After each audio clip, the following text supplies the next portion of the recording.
maxaa kalifay marka calanka diido wax weyn ma aha sababtu tahay xalfadaha badanaa waxa laga xidhaa calamada xitaa waxa dhacda badanaa inaga qudhayno heesa jacayl inagu qaadeen fanaanka jacayl han loo hubiyo calanka iyadoo cidba ku cunsuriyadaynayn marka maxaad ku sababta aad ku diido calanku maxay ahayd maadaama aad afka Soomaaliga ku heesto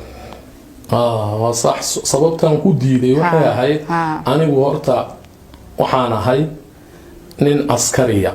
oo ciidanka asluubta ee Soomaaliya Jamhuuriyadda Soomaaliland ka tirsan waa gartaa marka anoo askariya aan diidana in la igu arko calankaas marka adigu shakhsiyad ahaan ma aadan diidin laakiin waxaad yarinacaysan inay caqabad kaaga timaado maadaama aad askari asluubta ka tirsan tahay ciidanka asluubta ee Soomaaliland askari caqabad halkaas ka isticmaalaan adigu naciibad calanka u qabto waa tahay bulshada Soomaaliyeed ku daawata maxaad adigu u sheegaysaa maadaama si calankoodii yar diido ay waxyaalaha qaar ay sir moodsiinayaan maxaad oran lahayd anigu waxaan oran lahaa calanka xamar ee Soomaaliya Soomaaliya xamar quraatay inaan ahayn waan garanayaa laakiin anigu marnaba ma ogolideena calanka huudo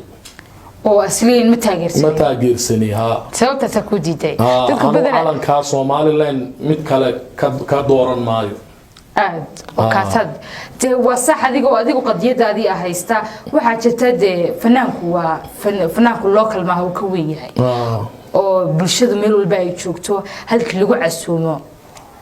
marka wixii laga hadlayay maxaa ku sheegay bay tahay inuu qabto hadii inta kaga nimaano heesihi marka aad ka qaadi lahayd stage-ka maxay ahaayeen talo diyaarsatay heesa cusub bala kaale imay oranay heesaagii hore qaacigaagii noola kaale bikugu raad kaga qayb galaysaa waa tahay oo kaman baa lagu garaacay sidii xaggan bal argeysa lagu garaacay baa lagu garaacay oo lagu tumay bay igu yiraahdeen noola kaale waxaan doonayaa dadweynaha inay ka dibageyno taariikhdu waxay moodayaan inay muddada ay soo shacbaxday ay tahay laakiin waxaad ii sheegtay in 20 bishii 2019 bishii soo noqotay waan gartay waxaad ii sheegtay adiguna tahay in reer Somaliland laakiin reer Jabuutiyaasha ay yihiin waa tahay waxa jirta hees ay dadku jecel yihiin oo leeyahay jacayl ayatiin la balesta dad ku yar luqays heesta Cabdi Tahliil heestiisa dad dadweynaha yar maqashiiso ay ku nastaan maadaama aynu hadalkii ku dheeraanay صح waa tahay جعيلاية لبان أبورنو أدوغيدو انتانو دب كي سمودي بان إلانشو وانتكيو عبايل سيدي ودوري مركان كلها أغاسوي وجيد فوق بان لها عفيف بدن بان لها أمانة دور لها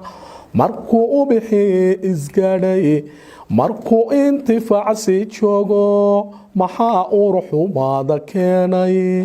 محا أوردان كدي قبل الله صحانا يايو ولباس كارار كدوني ديو محا ايدي حنبار شي عبال داراني عدان وجد حينتان وبوحدي إلو شدوي نفسا دحدينا نكا أوضنو وحوم باي اوغو برعدو anigu ka aarsan maaye ilaaban talada saartay oo ilaaban talada saartay